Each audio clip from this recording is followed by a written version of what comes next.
lost in night, in the wood, shadows fight.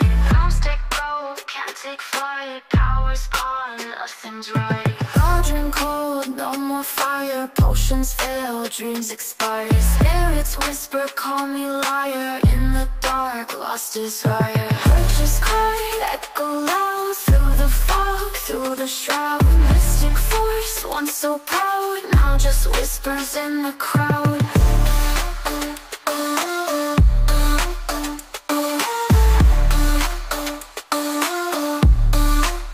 Babalan TV. Hello Leo, welcome po sa inyong reading. So this is for March the 8th to March the 14th reading. Para po sa mga bago, don't forget to click the subscribe button, smash the like button, comment below kung kayo po nakaka-resonate, and hit the notification bell. Kung gusto niyo pong sumali sa ating live sessions, dun po yan sa ating kabilang channel, that is Babaylan TV. No, yan po ang ating unang channel catered for our international audience. Ayan. So, pwede po kayo magtanong doon at sumali, no? Huwag pong matakot dahil friendly po ang mga tao po, no? Friendly ang community. I want you to know that this is a general reading. So, marami tayong pag-uusapan, no? Nandyan ang finances, nandyan ang job, career, of course, relationship, and different stages ng relationship. Meron para sa single, meron din po para sa mga no labels, no? Mag-asawa, mag-jowa, sometimes may pumapasok na third party, no? Or iba pang aspeto ng buhay. So, tingnan natin. Magsimula na tayo. So, Leo, one thing's for sure, meron tayong gustong tanggalin, alisin, or probably move forward or iwan, no? Whether this is person, event, no? Lugar. Ayan, kasi parang feeling natin ay nakakapagod na dito. I no longer belong here, no? Ayan. So parang sinasabi natin dito, ang tagal ko na nag-aantay. Dahil parang meron akong mga bagay na I'm already expanding. Meron akong mga bagay na gustong marating pa, or lugar na marating pa, no? Mga bagay na gusto kong maabot, no? Siguro you're very vocal with regards to saying things. Parang ito yung sinasabi mo bulong ng iyong puso, no? However, medyo nag-worry tayo dahil medyo may mga pumipigil, no? One thing's for sure, it could be your person or people around you, no? Or around your connection. Parang sinasabi dito ay pwede kang maging magaling, pero hindi ka pwedeng mas magaling sa akin, no? Oh wow, napaka ano naman nun, Leo. Parang sinisikil, no? Parang may taong ayaw kang mag-progress. So, when it comes to the finances, I feel like meron kang ine-expect na either perang parating, pinagpaguran mo ito, no? With the Chariot in here, maraming challenges dito na surpass mo. And I feel like meron ng pangako, sinabi na, no? With the Queen of Cups, so nandun na yung expectations, dumating yung part na parang itong ibibigay sa'yo is either kulang, na reschedule, or literally nawala. So you're trying to find out saan ito napunta, anong nangyari, bakit nagkaganon. With the Emperor, dahil may isang tao na parang either kumuha nito, nagsabotahe sa'yo, no? When it comes to the career or job, I think that you're waiting for your promotion or at least dagdag sahod, no? Or makapaghanap ng trabaho. Ayan. Doon muna tayo sa nandun na sa may trabaho. I feel like ginagawa mo lahat ng paraan, no? Para ma-establish ang iyong career. May mga bagay din dito na somewhat alam mo naman na meron kang contributions para sa either pagresolba, no? Or meron kang contributions as a, you know, doon sa iyong grupo. Pero bakit parang hindi ka nabibigyan ng pansin? Kung ito ay company, baka parang dinadaan-daanan ka lang, no? Pinag-o-OT ka, yes, pero pag late ka, bonggang-bongga ang iyong kaltas, ano? Wala nang ang dagdag pag OT, pag kaltas, ayan, with the Seven of Wands. So parang sinasabi mo dito, kailangan ko na bang magsalita or kailangan ko na bang um, parang umalma, umaray, no? Kasi parang feeling ko dito merong powerful person, no? Na nagmamanipulate. Ayan. Kung wala pa naman trabaho, I think that you're waiting um, kung saan na tayo nakakarating, no? May mga parts dito na sinasabi mo na, ah, sige kahit malayo, papatusin ko na. Pero bakit parang feeling mo, may mga taong either pinapahirapan itong pag-process, pinapabigat ang iyong loob, or pinagpapag-process ng iyong trabaho, lalo na siguro kung sa abroad, no? Ah, parang merong mga tao dito na wala pa nga eh, no? Wala pa nga, hindi pa nga ako nakakaalis. Madami na agad problema, madami na agad gastusin. Or, kumbaga meron ditong guilt trip, no? Iiwan mo ko, ganito, ganyan. So, ang hirap, 'di ba? Um,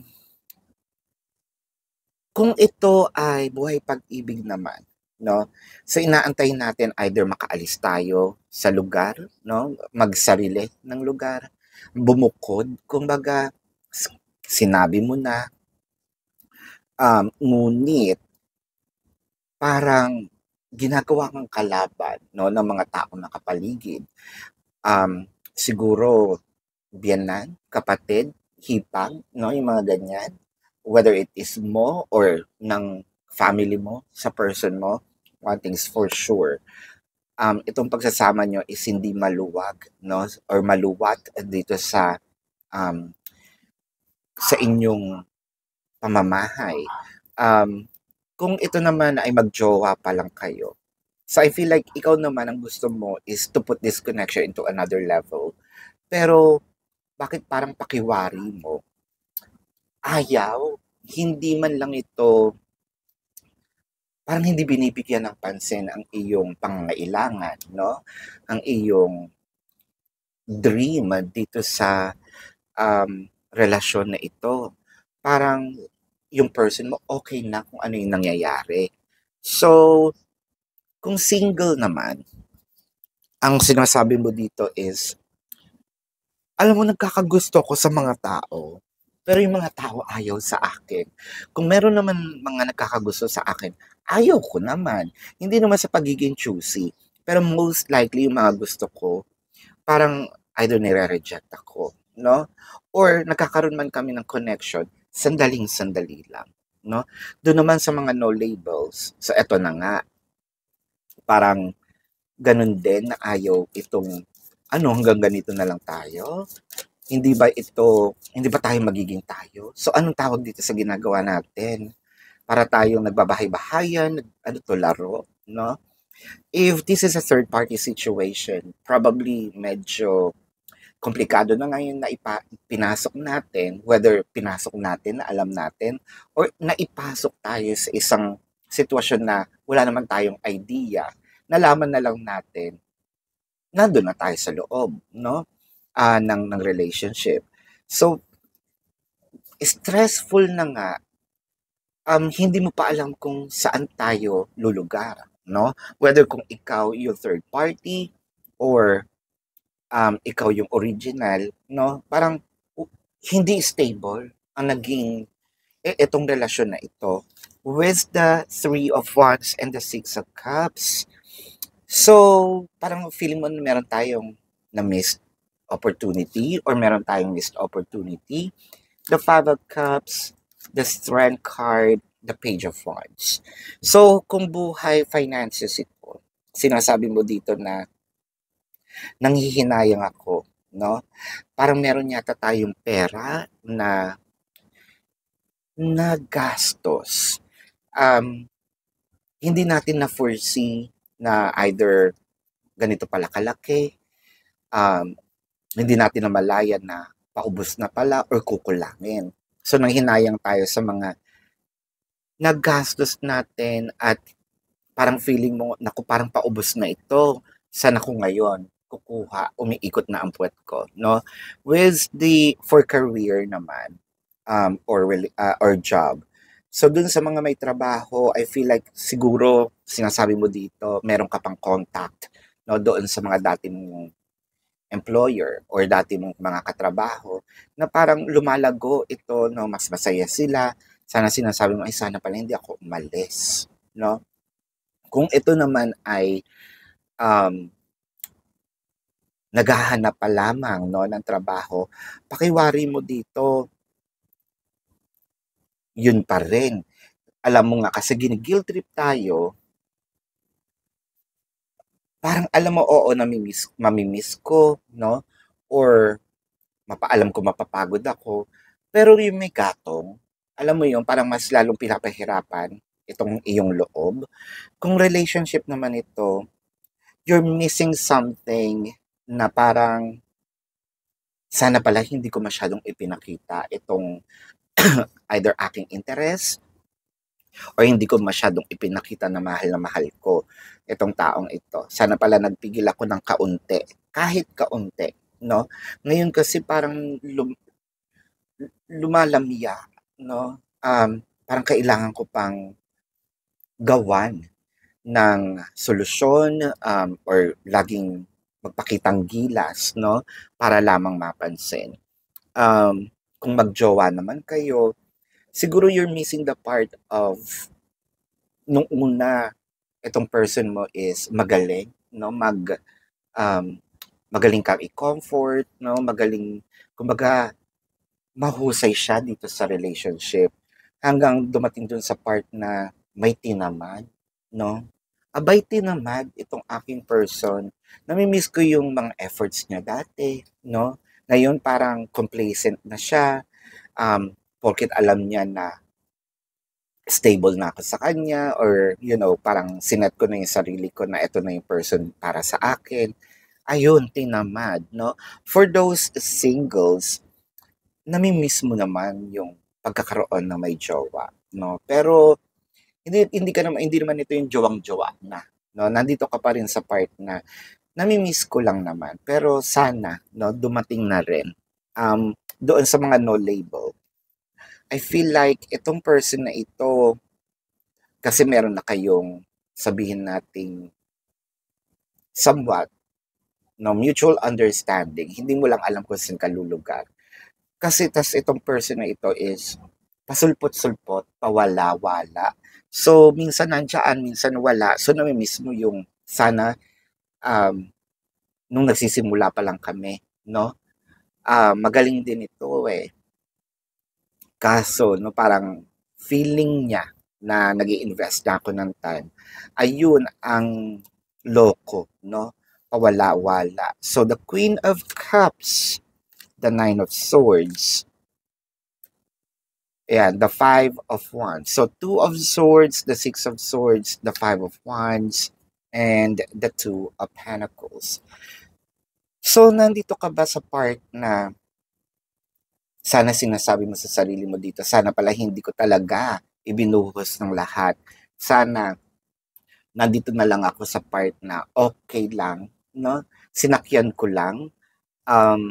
Hindi ako masyadong nagbigay ng time. So parang feeling ko ngayon, madami kong kakompetensya, feeling ko parang gugulo, no? Nagdadalawang isip ako ngayon kung tama ba itong naging decision ko, no? Kung ito'y finances, siguro sana sinasabi mo, sana pala hinold ko na lang muna yung pera, no? Hindi ko siya ginasta agad-agad. So, ngayon, hindi ko alam kung saan ko kukunin, saan ko babawiin. With career or job naman, yun nga sana sinasabi mo, hindi sana ako umalis, no? Or sana hindi naman ako pahirapan ng ganito. Kasi mahirap na sa loob ko, dinadagdagan pa. No, kung romance naman, yun nga, sana hindi ko ibinigay lahat, no, ang aking pagmamahal. Eh di ngayon parang kailangan ko pang pagpaguran ang lahat dahil nawala itong kanyang gana, no? Parang lumamya, nawalang na, kumbaga sa'yo, kailangan ko pang hingin, kailangan ko pang i-reiterate kung ano ang kailangan ko. Dati kasi, nagkukusa. Ngayon, kailangan ko pang hingin, kailangan ko pang limusin, no? Tingnan natin ang ibang cards, ngunit gusto ko lang pong ipaalala na dun po sa ating Babaylan TV sa unang channel, nagla-live po tayo doon, pwede po kayong sumali, no?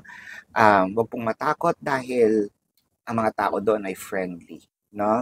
So, try nyo po minsan. And kung hindi nyo po maabutan, pwede naman kayong may magtanong dito sa comment section as long as yung tanong po is answerable by yes or no. Alright?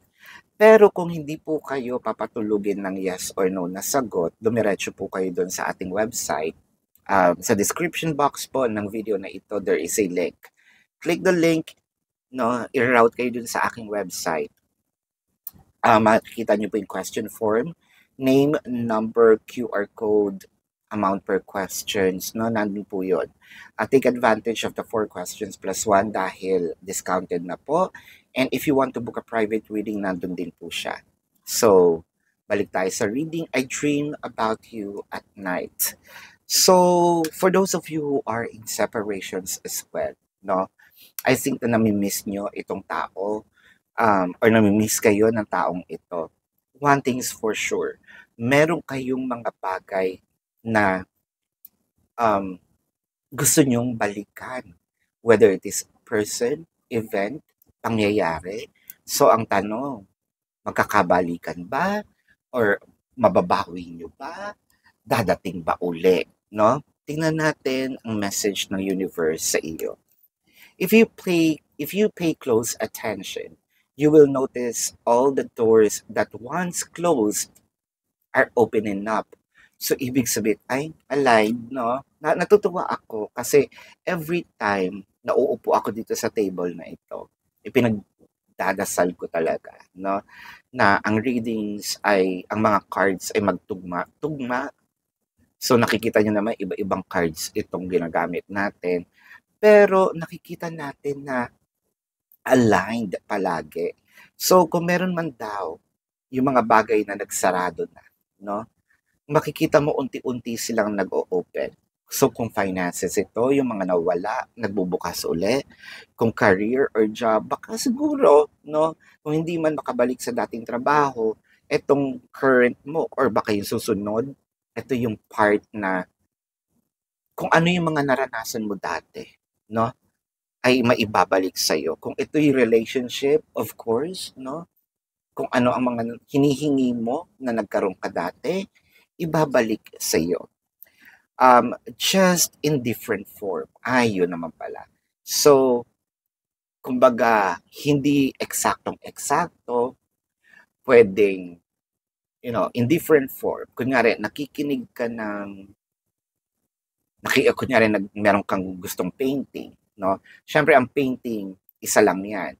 Pero gusto mong magkaroon. So, meron kang nakita, no? Ang tawag doon, kumbaga, printed. That's enough kasi alam mo namang meron ng nagmamayari ng painting.